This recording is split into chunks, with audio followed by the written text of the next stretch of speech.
भारतीय राष्ट्रीय कांग्रेस के अध्यक्ष राहुल गांधी जो संयुक्त अरब अमीरात के दौरे पर हैं, हमारे साथ हैं। राहुल गांधी जी, आपका स्वागत है नेटवर्क 18 न्यूज़ 18 इंडिया पर। पहला सवाल मेरा ये है कि आप यहाँ आए, आपने तमाम मुद्दे उठाए, डोमेस्टिक पॉलिटिक्स के भी मुद्दे उठाए, इंटरनेशनल पॉलिटिक्स के भी। आपने कहा सहिष्णुता देश में बढ़ रही है, आपने कहा रोजगार नहीं है। अब बीजेपी की तरफ से कहा जा रहा है कि राहुल गांधी विदेश में जाते हैं, छवि देश की खराब करते हैं, नौटंकी करते हैं, और राहुल गांधी प्रधानमंत्री ने कहा कि जो लोग इमरजेंसी लगाए वो लोग असहिष्णुता की बात करते हैं। देखिए, हिंदुस्तान की छवि, हिंदुस्तान का फाउंडेशन इतना मजबूत है कि उसको कोई डिस्टर्ब नहीं कर सकता है। मुझसे प्रेस कॉन्फ्रेंस में सवाल पूछा जाता है बेरोज़गारी के बारे में, मुझसे सवाल पूछा जाता है भ्रष्टाचार, राफेल के बारे में। अब मुझे जवाब तो देना ही पड़ेगा। मैं ये तो नहीं कह सकता हूँ कि भाई मैं आपको जवाब नहीं दूंगा। मोदी जी घर बैठ जाते हैं, पार्लियामेंट हाउस में आते नहीं हैं, डर जाते हैं, राफेल से डरते हैं। तो मैं तो जवाब देता हूँ। सवाल आप पूछते हो, जो आप मुझसे पूछते हो उसका जवाब मैं देता हूँ। सच्चाई है कि हिंदुस्तान में भ्रष्टाचार बढ़ता जा रहा है। नरेंद्र मोदी जी ने अनिल अंबानी जी को 30,000 करोड़ रुपए दिए हैं। सच्चाई है कि बेरोजगारी बढ़ती जा रही है। पूरा हिंदुस्तान जानता है, हर युवा जानता है। किसी से भी आप पूछिए, किसी भी युवा से पूछिए, भैया क्या करते हो, कहते कुछ नहीं करते हैं। तो ये तो सच्चाइयाँ हैं, और सच्चाई बताने से किसी को कमज़ोर नहीं किया जाता है। सच्चाई देखने से देश मजबूत होता है। अच्छा, एक बात आपने कहा एक अखबार से इंटरव्यू में कि प्रधानमंत्री से आपकी बात नहीं होती।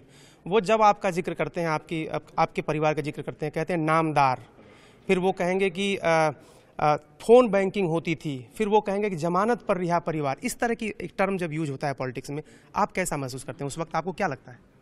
देखिए, जो नरेंद्र मोदी जी कहते हैं वो जाने। मैं जो करता हूँ, मैं जो कहता हूँ, मैं प्यार से बात करता हूँ। उनके बारे में भी मैं कहता हूँ, आदर से बात करता हूँ, गलत शब्द प्रयोग नहीं करता हूँ। आपने मेरे भाषण सुने हैं, आप चलते हैं हमारे साथ। मैं उनके बारे में गलत नहीं कहता हूँ, मैं सच्चाई बोलता हूँ। मैं ये बोलता हूँ कि नरेंद्र मोदी जी ने अनिल अंबानी की मदद की, 30,000 करोड़ रुपए चोरी करवाए। प्यार से बोलता हूँ। मैं ये बोलता हूँ कि बेरोजगारी है। मैं बोलता हूँ कि किसानों का उन्होंने कर्जा माफ़ नहीं किया, झूठ बोला उन्होंने। हर भाषण में कहते थे कि किसानों की मदद करेंगे, और हमने कहा था कि हम 10 दिन के अंदर हिंदुस्तान, राजस्थान, मध्य प्रदेश, छत्तीसगढ़ के किसानों का कर्जा माफ़ करेंगे। हमने 2 दिन में करा। तो जो हम सोचते हैं, जो हमारे दिल में है, हम करते हैं। हम झूठ नहीं बोलते हैं। आप सर लगातार ये सवाल उठाते हैं, संवैधानिक संस्थाओं पर हमला हो रहा है, और ये बात आप 2-3 साल से कह रहे हैं। शुरुआत में जब आपने कहा तो इस पर बहुत बहस हुई, बाद में एक एक करके जिस तरह से संवैधानिक संस्थाओं के साथ टकराव हो रहा है सरकार का, आपने सीबीआई चीफ का देखा, इस पर क्या कहेंगे? आप मुझे बताइए, सीबीआई चीफ को 2 बार हटाने की जल्दी क्या थी? मतलब क्या जल्दी थी कि एक बार 1:30 बजे रात को प्रधानमंत्री लिख रहे हैं कि भैया इसको 1:30 बजे रात को हटाओ, और फिर सुप्रीम कोर्ट कहता है कि इनको वापस लाओ, और मतलब घंटों में प्रधानमंत्री कहते हैं सीबीआई चीफ को निकालना है। मतलब क्यों? इसका क्या कारण है? और कोई और नहीं कह रहा है। सरकार में गडकरी जी, सुषमा जी, अरुण जेटली जी नहीं कह रहे हैं, नरेंद्र मोदी जी कह रहे हैं कि भैया इसको हटाओ। क्या कारण हो सकता है? पूरा देश जानता है कि सीबीआई के चीफ राफेल पे इंक्वायरी करने जा रहे थे। पूरा देश जानता है कि उन पर दबाव डाला जा रहा था। पूरा देश जानता है कि जब उन्होंने इंक्वायरी डालने का काम शुरू किया, नरेंद्र मोदी जी ने उनको हटाया। अब क्यों हटाया? राहुल गांधी जवाब थोड़ी दे सकता है, वो तो नरेंद्र मोदी जवाब देंगे। मगर बात सिंपल है। एचएएल हवाई जहाज बनाना जानती है, 70 साल से बना रही है। अनिल अंबानी हवाई जहाज बनाना नहीं जानता है। पता नहीं कैसे अनिल अंबानी को 30,000 करोड़ का कॉन्ट्रैक्ट नरेंद्र मोदी ने दिलवा दिया। वो मेरिट की बात करते हैं, नामदार की बात करते हैं। आप मुझे बताइए, अनिल अंबानी में क्या मेरिट है? हवाई जहाज बनाने में क्या जानते हैं वो? तो उन्होंने एचएएल को कॉन्ट्रैक्ट क्यों नहीं दिया? अनिल अंबानी को क्यों दिया? यह सवाल है। हिंदुस्तान में इकोनॉमी की धज्जियां उड़ा दी। किसी भी छोटे दुकानदार से आप पूछिए, स्मॉल मीडियम बिजनेस से पूछिए, ईज ऑफ डूइंग बिजनेस मतलब मजाक बना रखा है। आप किसी भी दुकानदार से पूछिए, भैया हालत क्या है, हाथ जोड़ के कहते हैं भैया नरेंद्र मोदी को पहले हटाओ। तो ये हिंदुस्तान की रियलिटी है, सच्चाई है। तो आप तो कह ही रहे हैं कि हटा देंगे 2019 में। मैं नहीं हटाऊंगा, हिंदुस्तान की जनता हटाएगी। हिंदुस्तान के किसान छोटे दुकानदार, युवा। नरेंद्र मोदी जी ने वायदा किया था 5 साल में हिंदुस्तान को बदल देंगे, बदल दिया, मगर गलत तरीके से बदला। जो भरोसा लोगों में था, मुझे याद है, जो भरोसा युवाओं में था, वो आज टूट गया है। मुझसे बात करते हैं, कहते हैं हमारा बेवकूफ बना दिया मोदी जी ने, हमारा टाइम जाया किया नरेंद्र मोदी जी ने, इनको अब हम निकालने वाले हैं। ये हिंदुस्तान की भावना है। अच्छा, सर, आप निकलना पड़ेगा। एक सर महागठबंधन का जो मामला था, क्या अखिलेश यादव से मैंने देखा आपकी इतनी अच्छी बातचीत थी, क्या इस महागठबंधन से पहले उन्होंने बात की आपसे? थोड़ा निराशा है या नहीं, एकदम? वो ना कांग्रेस पार्टी से, ना हमसे, ना हमारे लोगों से बात की। मगर देखिए, मैंने कल बोला, राजनीतिक डिसीजन है, उन्होंने अपना राजनीतिक डिसीजन लिया और हम उनका आदर करते हैं, मायावती जी का आदर करते हैं, अखिलेश यादव जी का, मुलायम सिंह यादव जी का आदर करते हैं। बट अब हमें अपना काम भी करना पड़ेगा। हमें कांग्रेस पार्टी, उत्तर प्रदेश में कांग्रेस पार्टी को चुनाव लड़ना पड़ेगा और दम से लड़ना पड़ेगा। हम पीछे हट के नहीं लड़ेंगे, हम पूरी फोर्स के साथ, पूरे दम के साथ हर सीट में कांग्रेस पार्टी लड़ेगी। और मेरी थिंकिंग है, शायद गलत है, मगर मेरी थिंकिंग है कि मायावती जी ने और मुलायम सिंह यादव जी ने कांग्रेस पार्टी को अंडर एस्टिमेट किया है और कांग्रेस पार्टी की जो यूटिलिटी है उसको उन्होंने पहचाना नहीं। अब देखते हैं क्या होता है। चलते चलते एक मेरा आखिरी सवाल आपसे है राहुल जी, 2019 का नैरेटिव क्या होगा? क्योंकि राम मंदिर का मसला कभी उछाला जाता है, कभी बड़ा सिंपल नैरेटिव अभी, रोजगार, भ्रष्टाचार, किसानों की जिंदगी बदलना, ये 3 मेन मुद्दे हैं। राफेल बहुत बड़ा मुद्दा है और 2 साइड वाले मुद्दे, शिक्षा और स्वास्थ्य, कम से कम पैसे में हिंदुस्तान के हर नागरिक को दिलवाना, ये बेसिक फाउंडेशन है।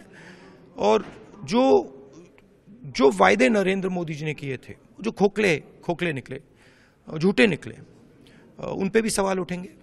और नरेंद्र मोदी जी का जो कैरेक्टर है, नरेंद्र मोदी जी ने HAL के जो वर्कर्स हैं, जिन्होंने अपना खून पसीना, अपनी जिंदगी दी है, उनको परे करके अनिल अंबानी को राफेल का कॉन्ट्रैक्ट क्यों दिया, ये भी बहुत बड़ा सवाल होगा। धन्यवाद। थैंक यू, शुक्रिया, थैंक यू। तो ये थे कांग्रेस के अध्यक्ष राहुल गांधी। तमाम मुद्दों पर खुल के उन्होंने बात की। संयुक्त अरब अमीरात के दौरे पर हैं राहुल गांधी, लेकिन जो कुछ भी वो बातें यहां कह रहे हैं उस पर देश में सियासत गर्म है और राहुल गांधी भी फ्रंट फुट पर खेलने से नहीं चूक रहे। कैमरामैन जयपाल सिंह रावत के साथ Arun Kumar Singh, news 18 India, Dubai. News 18 India पर राहुल के इंटरव्यू के बाद देश में सियासी हलचल बढ़ गई है। हमारे प्रधानमंत्री भी विदेश में गए हैं, हमने भी इससे बड़े बड़े कार्यक्रम विदेश में किए। एक बार दोनों भाषणों को कंपेयर करके देखना चाहिए। भारत के गौरव बढ़ाने के लिए हमारे प्रधानमंत्री अपने भाषणों में बोलते थे, भारत को अपमान हो, भारत के बारे में दुनिया में गलत छवि छपे बने, इस प्रकार के भाषण राहुल गांधी जी कर रहे हैं, बहुत दुखद है। शरद यादव जी हमारे साथ हैं। लगातार कोशिश शरद जी आप करते रहे हैं कि सब लोग एक मंच पर आएं, इकट्ठे होकर के मोदी सरकार को टक्कर दें चुनाव में। क्या ये उन कोशिशों को झटका है? ये तो त्रिकोणीय मुकाबला एक तरीके से हो जाएगा यूपी में। देखिए, कोई अनोखी बात नहीं है। यूपी, मध्य प्रदेश में, राजस्थान में, गुजरात में कई जगह चुनाव हुए। कलकत्ता, आपके बंगाल में होंगे, तो हर सूबे में अलग अलग परिस्थिति है। एक तो मैं ये मानता हूँ कि सपा बसपा का जो गठबंधन है, एक मजबूत कदम बीजेपी को हटाने के लिए एक मजबूत कदम बढ़ा है। अच्छा होता सब पूर्ण लोगों को साथ लेकर चलते, लेकिन जो आप कह रहे हो, सूबे सूबे में फर्क, सूबे सूबे में अंतर रहेगा अलायंस के मामले में। लेकिन इससे नुकसान होगा क्या? अगर कोई नुकसान नहीं होता है।